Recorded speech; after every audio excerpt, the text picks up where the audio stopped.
আপনারা যদি বাংলাদেশ জামাত ইসলামী এবং ছাত্র শিবিরের অতীত ইতিহাস লক্ষ্য করেন, স্বাধীনতা পূর্ব 1971 সালে মুক্তিযুদ্ধের সময়ও আপনারা এদেশের স্বাধীনতার বিরুদ্ধে ছিলেন।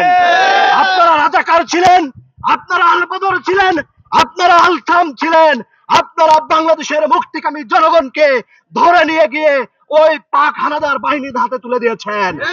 আজকে আপনারা যারা বাংলাদেশের সর্বোচ্চ বিদ্যালয় ঢাকা বিশ্ববিদ্যালয়ের একজন মেধাবী ছাত্রীকে ধর্ষণের হুমকি দেন, তখন আমাদের লজ্জা হয়, আমাদের নিন্দা জ্ঞাপন করতেও কষ্ট হয়।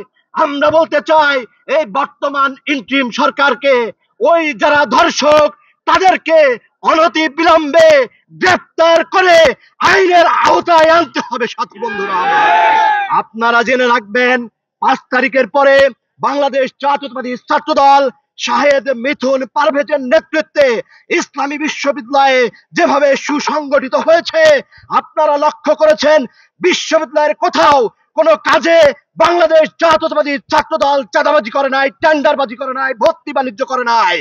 কিন্তু আমরা জানি কারা এই বিশ্ববিদ্যালয়ে ইটের গাড়ি ঠেকিয়ে দিয়েছে।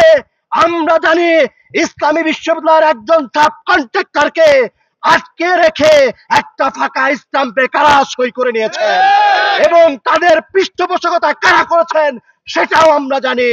আমরা বলতে চাই অনতি বিলম্বে এই পৃষ্ঠপোষক যারা আছেন তারা হুঁশিয়ার হয়ে যান, তারা সাবধান হয়ে যান। ঢাকা বিশ্ববিদ্যালয়ের একটি ছেলে যে ছাত্র শিবির করে, আলী হাসান, সেই আলী হাসান আমাদের একটি শিক্ষার্থী বোন, যে হচ্ছে ঢাকা বিশ্ববিদ্যালয় শিবিরের সভাপতি SM ফরাদ, যিনি ডাকসুর GS ক্যান্ডিডেট, তার বিরুদ্ধে রিট করেছে। কি জন্য রিট করেছে?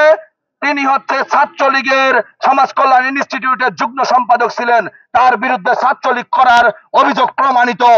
তো সেই জন্য আমাদের বোন ফাহমিদা আলম, তিনি বাম সংগঠনের 3 সংগঠনের মিলিয়ে একটি যে প্যানেল হয়েছে সেই প্যানেলের প্রার্থী, তিনি হচ্ছে রিট করেছেন মহামান্য হাইকোর্ট ডিভিশনে। তো সেই রিটের প্রতিবাদে গতকালকে আলী হাসান কি করেছে আপনারা নিশ্চয়ই লক্ষ্য করেছেন, ফেসবুকে পোস্ট করেছে তাকে গণধর্ষণ করতে হবে। এই স্বাধীন বাংলাদেশে 71 আমরা চাই না। 71-এ যারা গণধর্ষণ করেছিল, যারা গণহত্যা চালিয়েছিল, আমরা এই সেই রূপ ফিরে যেতে চাই না।